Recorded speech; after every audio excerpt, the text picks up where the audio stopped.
بسم اللہ الرحمن الرحیم۔ السلام علیکم۔ پروگرام الکلام میں خوش آمدید۔ میں ہوں آپ کا میزبان محمد شعیب رضا۔ ناظرین کرام، پروگرام کے پہلے حصہ میں ہم قرآن کریم کی کچھ آیات کو سمجھنے کی کوشش کرتے ہیں اور دوسرے حصہ میں اپنے عہد کے نمائندہ سیاسی، سماجی، مذہبی موضوعات پر پیدا ہونے والے سوالات کے جوابات ایک نئے نقطہ نظر سے جاننے کی کوشش کرتے ہیں۔ حسب سابق ہمارے ساتھ شریک گفتگو ہیں جناب محمد امانت رسول صاحب۔ ہمارے ساتھ خوش آمدید، بہت شکریہ آپ کے وقت کا۔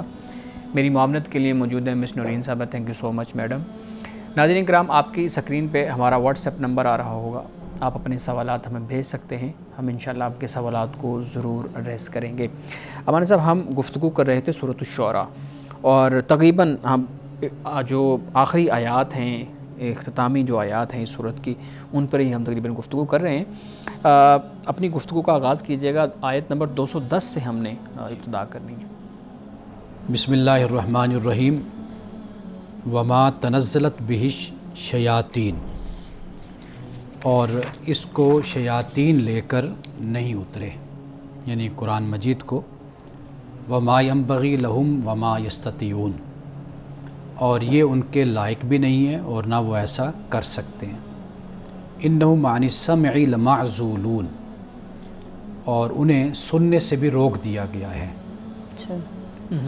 یہ حفاظت کا خدائی نظام ہے، اور قرآن کریم کی حفاظت کا، یعنی وہی صحیح، اور اللہ تعالیٰ کی جو خبریں ہیں، الہامی خبریں، ٹھیک، اس میں یہ کسی قسم کی مداخلت بالکل نہیں کر سکتے، ٹھیک ہے، اور شیاطین اس کے قریب بھی نہیں اس کے جا سکتے۔ ٹھیک۔ قرآن مجید میں ایک مقام نہیں، کئی مقامات ہیں۔ سورۃ الجن میں بھی آپ دیکھ لیجئے۔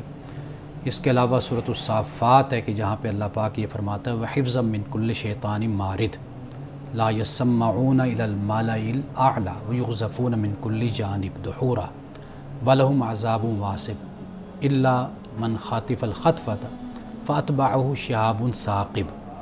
اب جو شہاب ثاقب ہے، یعنی یہ شعلہ، دہکتا ہوا شعلہ، یہ ان کا پیچھا کرتا ہے۔ تو اللہ تعالیٰ نے قرآن کی حفاظت کے لیے یہ انتظام کیا کہ جو آسمان ہے اس کی طرف کوئی شیطان نہیں جا سکتا کوئی سنگن لینے کے لیے۔ تو اگر کوئی ایسی کوشش بھی کرتا ہے تو شہاب ثاقب اس کے پیچھے لگا دیا جاتا ہے، جو اس کو ختم کر دیتا ہے۔ آگ ہے یہ؟ دہکتا ہوا شعلہ، جیسے ہم کہتے ہیں دہکتا ہوا شعلہ، شہاب ثاقب، شہاب مبین بھی کہا گیا ہے۔ اور اسی طرح ایک اور مقام پر بھی اسی بات کو بیان کیا گیا کہ وَحَفِظْنَاهَا مِن كُلِّ شَيْطَانٍ رَجِيمٍ إِلَّا مَنِ اسْتَرَكَ السَّمْعَ فَأَتْبَعَهُ شِهَابٌ مُبِينٌ۔ اچھا، کہ یہ اللہ تعالیٰ نے اس کو محفوظ کر دیا، آسمان کو، سمائے دنیا کو، کس سے؟ شیطان الرجیم سے، مردود شیطان سے۔ اور اگر کوئی چوری چھپے کچھ کرنا بھی چاہتا ہے تو یہ جو شہاب مبین ہے، شہاب ثاقب ہے، یہ اس کے پیچھے لگ جاتا ہے۔ صحیح۔ اسی طرح ایک اور مقام پر فرمایا وَمَا هُوَ بِقَوْلِ شَيْطَانِ الرَّجِيمِ، کہ یہ جو قرآن ہے کہ یہ شیطان رجیم کا، شیطان مردود کا قول نہیں ہے۔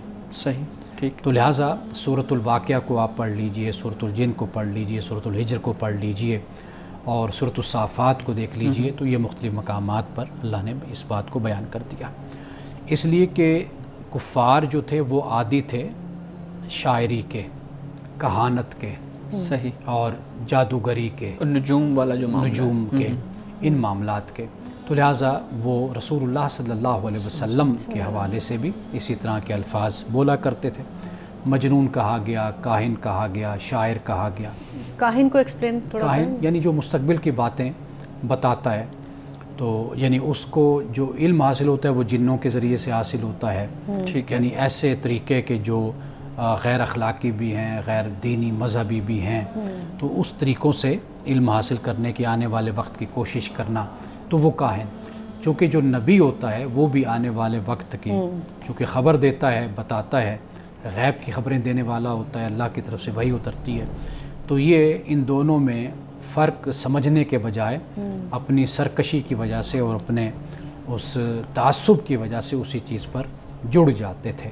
تو لہٰذا اس بات کو قرآن پاک نے، یہ صرف رسول اللہ صلی اللہ علیہ وسلم کے ساتھ نہیں بلکہ پہلے انبیاء کے ساتھ بھی ان کا جو رویہ جو تھا وہ یہی تھا۔ تو یہاں پر قرآن پاک میں اس بات کو واضح طور پر بیان کر دیا ہے کہ بھئی ان کی کوئی اب ہمت نہیں ہے کہ یہ آگے بڑھ سکیں. اللہ تعالیٰ نے سارے دروازے اب ان کے سنگون کے وہ بند کر دیے ہیں.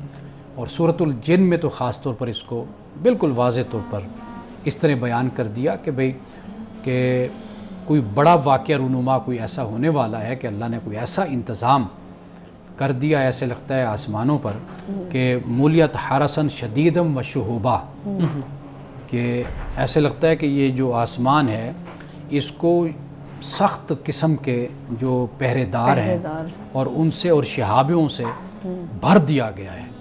اب کوئی شیطانی عمل ہے وہ دخل نہیں. ہمارے ساتھ سوال یہ ہے کہ اللہ تعالیٰ نے ان کو اتنی پاور دی کیوں تھی ان شیطانوں کو یا جنوں کو کہ یہ سنگن لینے کی کوششیں کرتے تھے؟ یہ کیوں ان کو اتنی پاور دی گئی تھی؟ واضح بات ہے کہ جو منفی طاقتیں ہوتی ہیں وہ بھی کائنات میں دنیا میں ان کا اپنا کردار ہوتا ہے. یہ اللہ تعالیٰ کی پلاننگ کا حصہ تھا، اپنا وجود ہے. بالکل وہ ایک اللہ سبحانہ و تعالیٰ کی جو قدرت ہے اور جو حکمت ہے اور جو اس کا علم ہے اس کے تحت یہ سارا نظام ہے اس کائنات کا. اور ان کو جو طاقت ملی وہ ایک منفی طاقت ہے. دونوں طاقتیں اس کائنات میں موجود ہیں، مثبت بھی ہیں منفی بھی ہیں، خیر بھی ہے شر بھی ہے. دونوں طاقتیں دنیا میں اپنا کام کر رہی ہیں. تو لیکن یہ ہے کہ اللہ سبحانہ و تعالیٰ نے جو یہ آیات نازل فرمائی اور جو جس انتظام کا ذکر کیا، یہ در حقیقت قریش کو اور کفار کو منکرین کو اس کا جواب دیا کہ بھئی اب یہاں پر اس حوالے سے کسی قسم کی کوئی گنجائش نہیں. لا یمسّ الا المطہرون، اس قرآن کو بڑی پاکیزہ جماعت جو ہے پاک جماعت وہ اس کو لاتی ہے. جو تمہارا خیال ہے اس کا ذکر پھر اب آگے اللہ پاک بیان کرتا ہے کہ شیاطین کس کے پاس آتے ہیں اور ان کے ساتھ کیا گفتگو ہوتی ہے اور ان کو کیا نظریات اور کیا خیالات یہ شیاطین دیتے ہیں. تو یہ ہم آگے جا کر پڑھیں گے. اب یہاں پہ فرمایا فَلَا تَدْعُوا مَعَ اللَّهِ إِلَٰهًا آخَرَ، پس تم اللہ کے ساتھ کسی دوسرے معبود کو نہ پکارو، اللہ کو چھوڑ کر دوسروں کو مت پکارو. فَتَكُونَ مِنَ الْمُعَذَّبِينَ، ورنہ پھر تم سزا پانے والوں میں سے ہو جاؤ گے. اب اس کے بعد رسول اللہ صلی اللہ علیہ وسلم سے اللہ پاک نے فرمایا کہ وَأَنذِرْ عَشِيرَتَكَ الْأَقْرَبِينَ، کہ جو آپ کے رشتہ دار ہیں قریبی رشتہ دار ہیں ان کو بھی آپ ڈرائیے، ان کو بھی وارن کیجئے، ان کو بھی خبردار کیجئے.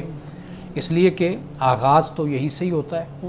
یعنی انسان سب سے پہلے اپنے جو قریبی ہوتے ہیں رشتہ دار ہوتے ہیں گھر والے ہوتے ہیں خاندان والے ہوتے ہیں تو پہلے اللہ تعالیٰ یہ حکم دیتا ہے کہ ان کو تم یہ نہ ہو نا کہ گھر سے باہر تو تبلیغ ہو رہی ہو اور اپنے رہ اور گھر میں تبلیغ نہ ہو. تو سب سے پہلے تو اس کے مخاطب گھر والے ہوتے ہیں، اپنا قبیلہ ہوتا ہے، رشتہ دار ہوتے ہیں. اب اس کے بعد فرمایا وَخْفِضْ جَنَاحَكَ لِمَنِ اتَّبَعَكَ مِنَ الْمُؤْمِنِينَ، اور ان لوگوں کے لیے اپنے بازو جھکائے رکھو جو مومنین میں داخل ہو کر آپ کی پیروی کرتے ہیں. یعنی مومنین ان کے لیے آپ اپنے بازوؤں کو بچھائے رکھیں. یعنی بازوؤں کو بچھانے سے مراد یہ ہے کہ ان کی عزت کا خیال رکھیں، ان کو عزت دیں، ان کو ویلکم کہیں، ان کو خوش آمدید کہیں. اور اسی بات کو سورۃ الانعام میں بھی اللہ پاک نے بیان فرمایا اور اسی بات کو سورۃ الکاف میں بھی بیان فرمایا ہے کہ جو لوگ آپ کے پاس آتے ہیں ایمان لانے والے ہیں، آپ کے پاس آتے ہیں صبح و شام، اللہ کی رضا چاہتے ہیں، اللہ کی عبادت کرتے ہیں، اللہ سے محبت کرتے ہیں، تو آپ ان پر خصوصی اپنی نظر آپ رکھیے، ان سے اپنی نظروں کو آپ مت پھیریے. تو فرمایا فِي نَعَصَوْكَ، پھر اگر وہ آپ کی نافرمانی کریں تو فقل، تو آپ ان کو کہہ دیجئے کہ انی بریء مما تعملون، کہ بے شک میں بری ہوں اس سے جو تم کرتے ہو. وتوکل علی العزیز الرحیم، اور اللہ پر آپ توکل کیجئے، کس پر؟ عزیز رحیم پر، غالب رحم کرنے والے پر آپ توکل کیجئے. عزیز رحیم دونوں باتیں ساتھ یہاں پہ بیان، اس لیے کہ عزیز غالب ہے اللہ اور رحیم سے مراد رحم کرنے والا ہے. تو غالب کن پر ہے؟ یعنی وہ جو اپنے آپ کو طاقتور سمجھتے ہیں، رب کی نافرمانی کرتے ہیں، تو فرمایا کہ تم اللہ کی گرفت سے باہر نہیں نکل سکتے.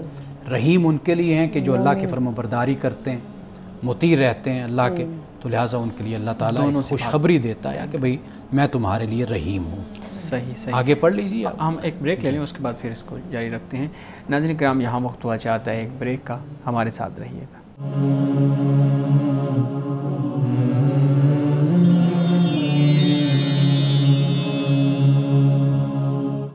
پروگرام میں ایک دفعہ پھر خوش آمدید. جی امان صاحب، یہ آگے اس کے بعد فرمایا الذی یراک حین تقوم، کہ اللہ سبحانہ و تعالیٰ کی ذات وہ ہے کہ جو آپ کو دیکھتی ہے اس وقت جب آپ اٹھتے ہیں، یعنی عبادت کے لیے، معاملات کے لیے اٹھتے ہیں صبح تہجد کے وقت. وتقلبک فی الساجدین، اور آپ کی جو نقل و حرکت ہے سجدہ کرنے والوں کے درمیان، یعنی ایمان والوں کے درمیان، وہ بھی اللہ تعالیٰ دیکھتا ہے. تقلب، انہ هو السمیع العلیم، بے شک وہ سننے والا، جاننے والا ہے. یہ بہت ہی ایک جسے کہیں دل برانہ اور پیار بھرا ایک انداز ہے جو اللہ اپنے محبوب پیغمبروں کے لیے، نبیوں کے لیے اختیار فرماتا ہے. حضرت موسیٰ علیہ السلام کے لیے بھی یہ فرمایا کہ وَلِتُسْنَا عَلَىٰ عَيْنِي، کہ ہم نے جو آپ کو اے موسیٰ جو گزارا ان حالات سے، ہم چاہتے یہ تھے کہ ہماری آنکھوں کے سامنے، ہماری سرپرستی میں، ہماری نظروں میں آپ کی تیاری ہو، آپ کی پرورش ہو. تو وہاں پر وَلِتُسْنَا عَلَىٰ عَيْنِي کے الفاظ ہیں. رسول اللہ صلی اللہ علیہ وسلم کے لیے غالباً سورۃ الطور میں یہ فرمایا وَاصْبِرْ لِحُکْمِ رَبِّكَ فَإِنَّكَ بِأَعْيُنِنَا، کہ آپ اپنے رب کے حکم کا انتظار کیجئے. آپ فَإِنَّكَ بِأَعْيُنِنَا، اے نبی آپ ہماری آنکھوں میں ہیں، ہماری نظروں میں ہیں. اور آگے فرمایا وَسَبِّحْ بِحَمْدِ رَبِّكَ حِينَ تَقُومُ، کہ اپنے رب کی حمد کے ساتھ تسبیح کیجئے جب آپ اٹھیں. جب آپ اٹھتے ہیں یعنی صبح، تو اس وقت آپ اپنے رب کی حمد کے ساتھ تسبیح کیجئے. تو یہاں پہ فرمایا کہ بھئی یہ بھی ایک تسلی، تشفی کا انداز ہو جاتا ہے نا، کہ آپ میرے حکم کا انتظار بھی کیجئے. اور پھر یہ ہے کہ آپ اگر حکم نہیں آ رہا نا تو پریشان نہ ہو جائیے. فَإِنَّكَ بِأَعْيُنِنَا، آپ ہماری نظروں میں ہیں، ہماری آنکھوں میں. تو جس طرح کے حالات کے اندر یہ پھر یہ آیات نازل ہو رہی ہیں، تو یہاں پر پھر وہی انداز اللہ پاک فرماتا ہے کہ اللہ آپ کو دیکھتا ہے جب آپ اٹھتے ہیں، اور آپ کی جو نقل و حرکت ہے سجدہ کرنے والوں میں، ایمان والوں میں، اللہ اس کو دیکھ رہا ہے. انہ هو السمیع العلیم، بے شک وہ سننے والا، جاننے والا ہے. یعنی تقلب سے مراد مصروفیات، مشغولیات، سرگرمیاں ایمان والوں میں آپ موجود ہیں، اور آپ کی سرگرمیاں چل رہی ہیں، معاملات چل رہے ہیں، سیاسی معاملات ہیں، عسکری ہیں، معاشرتی ہیں، سماجی ہیں، خاندانی ہیں، یہ سب معاملات چل رہے ہیں، تو اللہ تعالیٰ آپ کو دیکھ رہا ہے. پہلے رسول اللہ صلی اللہ علیہ وسلم کے انفرادی طور پہ عبادت کے اٹھنے کا ذکر ہے کہ جب آپ صبح اٹھتے ہیں تو اس وقت بھی اللہ رب العزت اس چیز کو دیکھتا ہے. اور جب آپ ایمان والوں کے اندر ہوتے ہیں، لوگوں کی جماعت میں ہوتے ہیں، تو اس وقت بھی اللہ رب العزت اس چیز کو دیکھتا ہے. یعنی آپ یوں کہہ لیجئے کہ ہر لمحہ کہ نبی آپ ہماری نظروں میں، انفرادی طور پہ بھی اور اجتماعی طور پہ بھی. ہاں، ہماری نظروں میں ہیں آپ، ہر لمحہ آپ کا ایسا ہے. تو یہ ایک محبت کا اور تسلی بھی دے دی گئی کہ بھئی آپ اپنے آپ کو تنہا نہ خیال کریں. ما ودعک ربک وما قلی، نہ رب نے آپ کو چھوڑا اور نہ آپ سے وہ ناراض ہوا. کچھ الفاظ ایسے ہوتے ہیں کہ مختصر ہوتے ہیں پر بہت ہی، جیسے آپ نے اتنا پیارا خود ہی لفظ استعمال کیا، دل برانہ. کیا بات ہے. اچھا، تو اب ہم کچھ آیات پڑھ سکتے ہیں. جی، اب اس کے بعد فرمایا، اب یہ آپ دیکھیے کہ سورۃ الشعراء کو ہم نے شروع سے پڑھا اور یہاں تک ہم پہنچے. اللہ نے اپنے رسولوں کا تعارف بھی کروا دیا، ان کے کردار اور اخلاق کو بھی بتا دیا، اور ان کی جو للہیت ہے، اخلاص ہے، تقوی ہے، اس کو بھی بیان کر دیا. قوم کا بھی، مخاطبین جو ہیں ان کا بھی ذکر ہو گیا. اب اللہ تعالیٰ نے رسول اللہ صلی اللہ علیہ وسلم کا ذکر کیا. یہ ہم نے پہلے گزشتہ پروگرام میں ہم نے یہاں پر پڑھا تھا.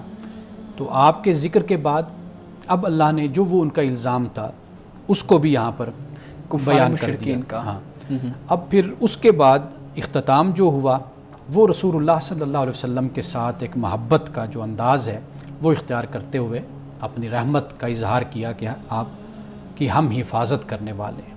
صحیح، ٹھیک ہے جی. اب اس کے بعد ذکر ہوتا ہے شیاطین کا. اچھا، اگر ہم اس کو الگ رکھنا چاہیں تو ہم اگلے پروگرام میں بھی اس کو، تاکہ وہ ہمارا ریدھم نہ ٹوٹے، ہم اس پہ تفصیل سے بات کر لیں. ٹھیک ہے، بالکل بہتر میرے خیال میں یہی ہے کہ ہم اس پہ تفصیل سے بات کر لیں.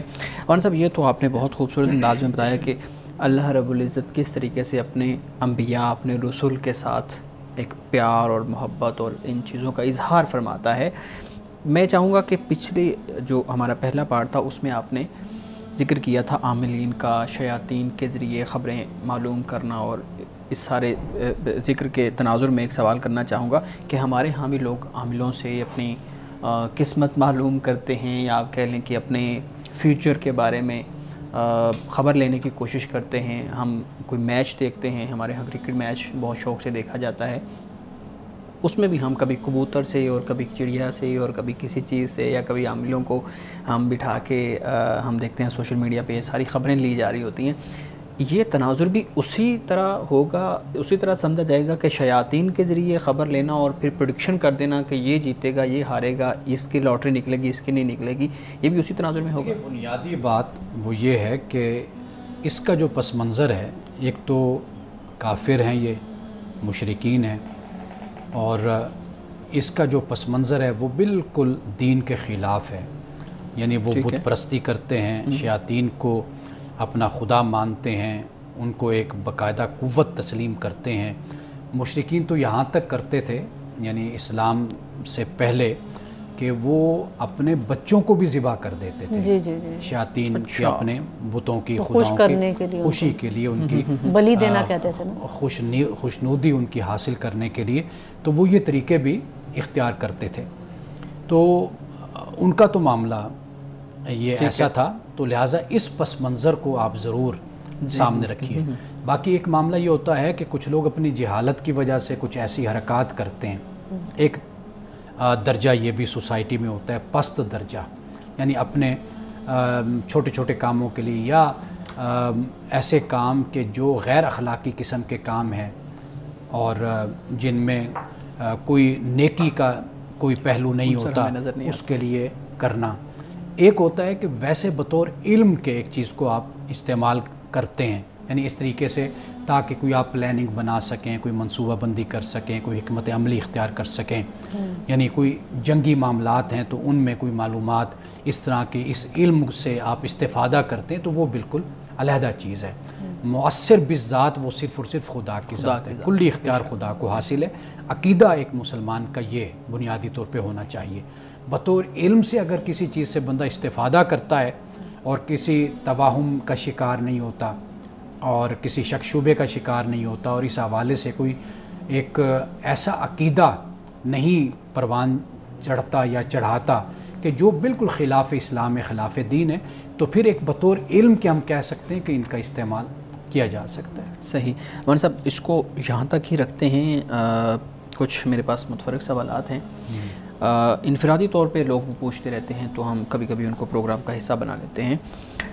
آج کل بالکل جو بھی روایات ہمارے ہاں بیان کہتے ہیں کسی بھی مہینے کے حوالے سے، اکثر طور پر جیسے شعبان المعظم کے حوالے سے بیان کی جاتی ہے، اس کے بارے میں بھی محدثین نے یہی کہا ہے کہ ان روایات کا کوئی سر پیر نہیں ہے، بلکہ یہ جو آپ یہ سنتے ہیں کہ رسول اللہ صلی اللہ علیہ وسلم سے منسوب یہ قول کیا جاتا ہے کہ اللہ فرماتا ہے کہ جو شعبان کا مہینہ، یہ رجب کا مہینہ میرے رسول کا مہینہ ہے، یا شعبان کا مہینہ امت کا مہینہ ہے، یا رمضان کا مہینہ اللہ کا مہینہ ہے. تو یہ تمام روایات یہ من گھڑت ہیں. صحیح. مولانا صاحب اسی سے متعلق کچھ اور سوالات ہیں، میں بریک لے لیں تاکہ ہم آرام سے.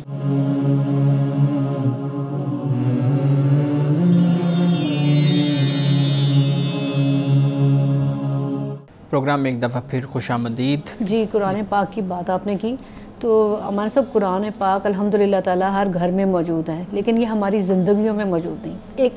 ایک ساتھ ایک اور بات جوڑوں گی. جیسے ملائیشیا میں دیکھیں، وہاں پہ مردوں کے علاوہ خواتین کے لیے بھی جا بجا باجماعت نماز کا اہتمام ہے، کیونکہ یہی بات سنی ہوتی کہ وہ ان کے کلچر میں ہے نماز کا اہتمام کرنا. تو یہ جو پہلے تھا کہ جی شرک کی ممانعت ہوئی، وہ تو سب آپ صلی اللہ علیہ وسلم کے زمانے کے بعد آپ کی کوششوں سے ختم ہو گیا، لیکن قرآن ہماری زندگیوں میں کیوں نہیں شامل ہو رہا ہے؟ یہ ہمارے کلچر کا حصہ کیوں نہیں بن رہا ہے؟ ایک بات یہ ہے کہ قرآن مجید کو ہم نے جس طریقے سے اپنے معاشرے میں پیش کیا اور بیان کیا، اس پہلو سے اگر ہم اس کا جائزہ لیتے ہیں تو ہم نے چونکہ قرآن کو ایک فضیلت کی کتاب، یا بدقسمتی ہے کہ ہم اگر کوئی وظیفہ کسی کو بتانا چاہتے ہیں تو قرآن مجید کی آیت ہم بتاتے ہیں. یعنی بچی کی شادی کرنی ہے، یا کسی کو بیٹا چاہیے، یا کسی کو بیٹی چاہیے، یا کاروبار کی ترقی کے لیے، تو اس طرح کے جو ہمارے معاشرتی سماجی مسائل ہوتے ہیں اس کے لیے ہم نے قرآن مجید کو بطور وظیفہ کے ہم نے اختیار کیا، لیکن ہمیں یہ نہیں بتایا گیا کہ قرآن مجید اللہ کی کتاب ہے اور اللہ نے اس کو اس لیے نازل کیا تاکہ ہم اس سے روشنی حاصل کریں، ہدایت لیں اور اپنی زندگی کے جو مسائل ہیں وہ جس پہلو سے بھی ہیں ان کو ہم قرآن کی روشنی میں حل کریں۔ یہ باقاعدہ طور پر ایک کلچر ہوتا ہے، یہ ایسے ہی ہے کہ جیسے پرانے زمانوں میں بائبل کو، تورات کو بھی اسی طریقے سے استعمال کیا جاتا تھا، یعنی بجائے اس کے کہ قومیں مسیحیت اور یہودیت اپنی اپنی کتابوں کو پڑھ کر سمجھ ہدایت حاصل کرے، پھر اس سے ہدایت حاصل کرے اور اپنے ذاتی زندگی کے اور اجتماعی زندگی کے مسائل کو حل کرے، وہ اس کے بجائے وہ اس سے دوسرے کام لینے لگ گئی۔ تو یہ اصل معاملہ ہوتا ہے امتوں میں، قوموں میں۔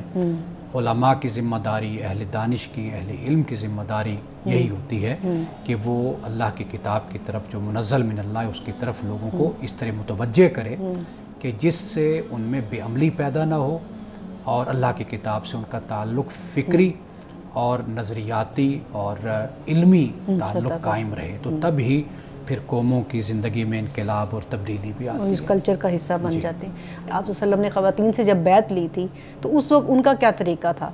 رسول اللہ صلی اللہ علیہ وسلم نے جو بیعت لی، ہمیں 3 باتیں ملتی ہیں۔ ایک بات تو یہ ہے کہ آپ صلی اللہ علیہ وسلم چادر یعنی بچھا دیتے تھے، یعنی آپ کا ہاتھ اس چادر کے نیچے ہوتا تھا اور اسی چادر کے نیچے دیگر خواتین اپنا اپنا ہاتھ کر لیتی تھی۔ ایک تو بیعت کا یہ طریقہ ہوتا تھا، یعنی بڑی چادر ہے، جیسے یہ بڑی چادر یہاں بچھا لی جائے تو اس چادر کے نیچے اپنا ہاتھ رکھ دینا۔ جو بھی بیعت کرتا تھا، بیعت لیتا تھا، وہ ہاتھ اپنا نیچے رکھ لیتا، اس چادر کے اندر یعنی چھپا دیا جاتا تھا۔ ٹھیک ہے، یہ علامتی چیز، ایک یہ چیز ہوگی۔ دوسرا یہ ہوتا تھا کہ کوئی بڑا برتن پانی کا ہے تو رسول اللہ اس میں اپنا ہاتھ ڈال دیتے تھے، جو دوسری خواتین ہوتی تھیں وہ بھی اپنا ہاتھ اس برتن میں ڈال دیتی تھی۔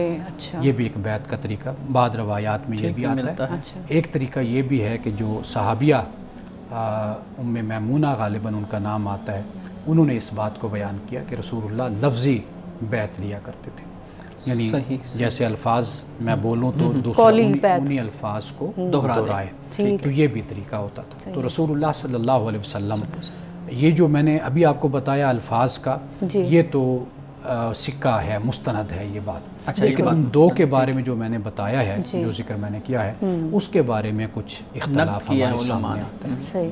جی میں سوال کر سکتی ہوں؟ جی پلیز۔ میں ایک سوال یہ کہ یورپ کی دیکھا دیکھی، پہلے یہ چیز یورپ سے میرا خیال ہے جو بھی چیزیں آتی پہلے ادھر اپلائی ہوتی پھر دوسرے ممالک میں، یہ جو آن لائن چیزیں جیسے آتی، کھانے کی چیزوں کا بھی رجحان بہت زیادہ پاکستان میں بڑھتا جا رہا ہے، یعنی کہ کچن کو ہماری خواتین نے خیر بات کر دی ہے زیادہ تر، یعنی کہ ہر چیز آرڈر پہ، اور اس کی وجہ سے میں نے کئی لوگوں کے گھر خراب ہوتے بھی دیکھے ہیں کہ مردوں کی کمائیاں اجڑ رہی ہیں، مرد بیچارے بیزار ہو رہے ہیں کہ ہم کس طرح مینیج کریں۔ تو اس چیز کا نا ہماری فیملی پہ میں دیکھ رہی ہوں بہت اثر، یعنی خاندان کے ٹوٹنے پہ اس کے اثرات پڑ رہے ہیں۔ میں ایک جگہ پڑھ رہی تھی، آپ میری تصحیح کر سکتے ہیں اگر یہ بات غلط ہو، کہ امریکہ میں 1971 میں 71% لوگ جو تھے نا وہ یعنی خاندان کے ساتھ جڑے ہوئے تھے، ایک ہی فیملی کے انڈر رہتے تھے، اور اس میں وہ وجہ بتاتا ہے کہ بھی گھر میں کھانا سب اکٹھے کھاتے تھے، کچن کے ساتھ ریلیٹ کر رہے ہیں، جو تحقیق یہ بتا رہے ہیں، اور آج وہ بتا رہے ہیں کہ یہ شرح جو ہے گر کے 20% ہو گئی ہے۔ لیکن مجھے تو یہ یہاں نظر آ رہا ہے کیونکہ میرا کئی خواتین کے ساتھ ملنا جلنا ہوتا ہے، لائرز بھی ہیں، وہ بتا رہی ہیں کہ بھی ہمارے پاس ایسے مسائل آتے ہیں کہ بیچارہ مرد کہتا ہے کہ ہماری خاتون جو ہے وہ صبح کی چائے بھی، کیونکہ وہ جاب کرتی ہے خاتون، وہ کہتی ہے یہ چائے بھی آن لائن آئے، صحیح ریڈی میڈ۔ اصل جو بات ہے وہ یہ ہے کہ حالات پر اس کا انحصار ہوتا ہے۔ جب انسان ایک خاندان کا سربراہ ہے، وہ خامند ہے، وہ بیوی ہے، تو دونوں آپس میں ان معاملات کو مل جل کر حل کرتے ہیں۔ سب سے بہتر طریقہ یہ ہوتا ہے، یعنی نہ بیوی کو ایسا رویہ اختیار کرنا چاہیے کہ جس سے مشکلات پیدا ہوں، خاندان بکھرے، اور نہ خاوند کو۔ اگر دونوں جاب کرتے ہیں، آئیڈیل صورت تو یہی ہوتی ہے کہ ایک بندہ مثلا مرد ہے، وہ معاشی کفالت کا ذمہ دار ہے، عورت گھر کو سنبھالتی ہے، بچوں کو سنبھالتی ہے، سارے معاملات کو دیکھتی ہے، تو یہ تو سب سے آئیڈیل صورت یہی ہوتی ہے جس سے سکون رہتا ہے دونوں کی زندگی میں۔ جہاں پر کوئی ایسا معاملہ ہو جائے جہاں دونوں کو کام کرنا پڑتا ہے، تو واضح بات ہے کہ اب عورت پر ڈبل بوجھ تو نہیں پھر ڈالا جاتا کہ وہ ادھر سے جاب بھی کرے 8 گھنٹے 12 گھنٹے پھر جا کر گھر بھی جا کر پھر کھانے بھی پکا رہی ہو، یا پھر یہ کہ مرد پھر اس کا تعاون کرے. بالکل. تو یا تو اس طریقے سے میاں بیوی، میں ذاتی طور پہ سمجھتا ہوں کہ یہ جتنے مسائل کہ جو ہم باہر بیٹھ کر جن کا حل بتا رہے ہوتے ہیں، اس کا بہتر حل یہی ہوتا ہے کہ میاں بیوی آپس میں طے کریں. اگر باہر سے کھانا بھی آ رہا ہے تو ایک ٹیبل پر سارے بیٹھ کر وہ کھانا کھا بھی سکتے ہیں. تو اس میں وہ جو خاندانی جو انتشار یا خاندانی طور پر بکھرنے کی طرف آپ اشارہ کر رہی ہیں تو وہ مینج کیا جا سکتا ہے. اچھا چلے پھر ایک اور بات بتائیں. لوگوں کا آپس میں جو باہمی تعلق ہے وہ انہوں نے دیکھنا ہے کہ ہم نے اس کو کس طرح قائم رکھنا ہے اور کس طرح ہم نے مل جل کر چلنا ہے. صحیح صحیح. ناظرین کرام، گفتگو ابھی جاری ہے، یہاں وقت ہوا چاہتا ہے ایک بریک کا، ہمارے ساتھ رہیے.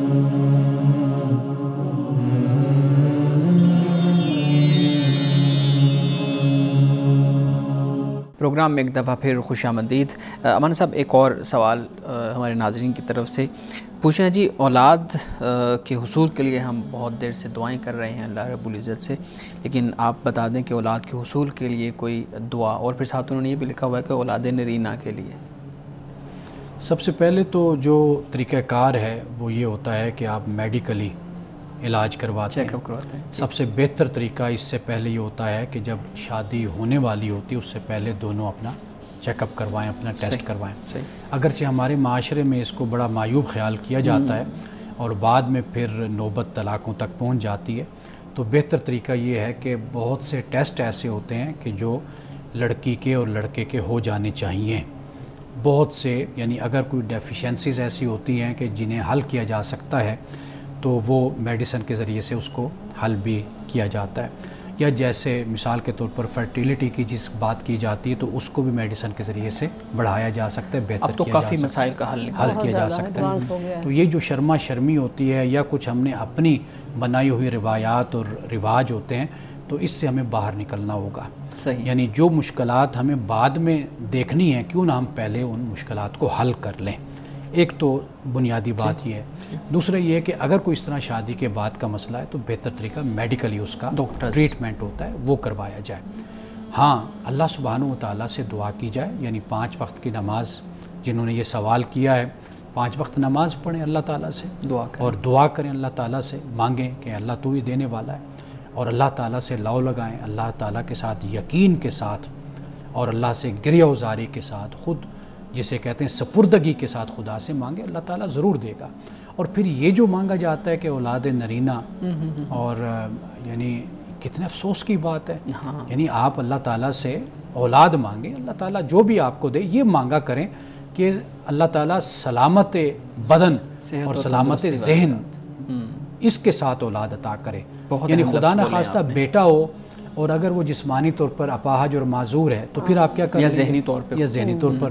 تو اس طرح کی دعائیں یا اس طرح کی خواہشیں کرنے کے بجائے اللہ تعالیٰ سے ایسی اولاد مانگی جائے جو قرآن پاک نے جس کو بیان بھی کیا کہ جو اللہ کے نیک بندے ہیں، جو متقین ہیں، وہ اللہ تعالیٰ سے یہ دعا کرتے ہیں اللہ ہمیں اپنی بیویوں سے یا اپنے بچوں سے ہمیں آنکھوں کی ٹھنڈک عطا فرما، یعنی ان کو ہمارے لیے آنکھوں کی ٹھنڈک بنا.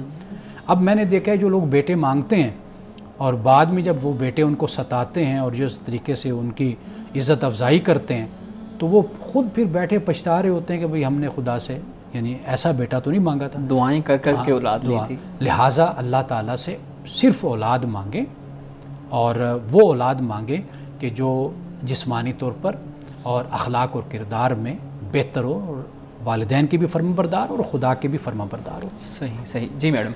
جی ہمارے صاحب، یہ جو کچھ لوگ ہوتے ہیں جو مدد کرنے میں بہت اپنے دل سے وہ خوش ہوتے ہیں، لیکن ایک ایسا بھی گروہ ہے جو لوگوں کو دینے میں اپنے دل میں بڑی گھٹن محسوس کرتا ہے، دینے کے ان کا انفاق کے لیے دل نہیں چاہتا ہے. ایسے لوگوں کے لیے کچھ آپ بتانا چاہیں گے؟ ایسے لوگوں کو صالحین کی صحبت اختیار کرنی چاہیے، متقین کی اچھی مجلسوں میں بیٹھنا چاہیے، اچھے لوگوں کے پاس جانا چاہیے، اہل علم کے پاس بیٹھیں، اہل تقویٰ کے پاس بیٹھیں. یہ در حقیقت وہ زنگ ہوتا ہے جو دل پر چڑھا ہوتا ہے. تو انسان جب اپنے تزکیے کی طرف، اپنی تطہیر کی طرف آتا ہے تو پھر اس طرح جو مال کی محبت ہے، لالچ ہے، حرص ہے، طمع ہے، اور دوسروں سے خرچ کرنے پر انسان اعراض برتتا ہے یا کنجوسی یا بخل برتتا ہے تو اس کا بہترین علاج یہی ہوتا ہے۔ ویسے قرآن مجید کے بارے میں رسول اللہ صلی اللہ علیہ وسلم نے اس بات کو بیان فرمایا کہ دلوں کا زنگ دو چیزوں سے اترتا ہے، ایک فرمایا قرآن کی تلاوت اور دوسرا موت کو یاد کرنا۔ تو فرمایا کہ قرآن کی تلاوت کیا کرو اور موت کو یاد کیا کرو، تو پھر دلوں سے یہ جو گھٹن ہوتی ہے اور تنگی ہوتی ہے یہ ختم ہو جاتی ہے۔ اچھا، ایک چیز میں نے دیکھی ہے، میرا انالیسس ہے کہ کچھ لوگ نا مدد لیتے ہوئے ڈیزرو کرتے ہیں، یعنی حالات ان کے ٹھیک نہیں ہوتے، سفید پوش آپ انہیں کہہ سکتے ہیں، لیکن وہ دوسروں سے لینے میں نا بڑی جھجک، رکاوٹ یا یہ محسوس کرتے نہیں ہمیں یہ نا لگتی نہیں ہے زکوٰۃ، وہ ڈرتے بھی ہیں لیتے ہوئے۔ اس بارے میں آپ کیا کرائٹیریا بتائیے؟ دیکھیے یہ بڑا اچھا سوال ہے۔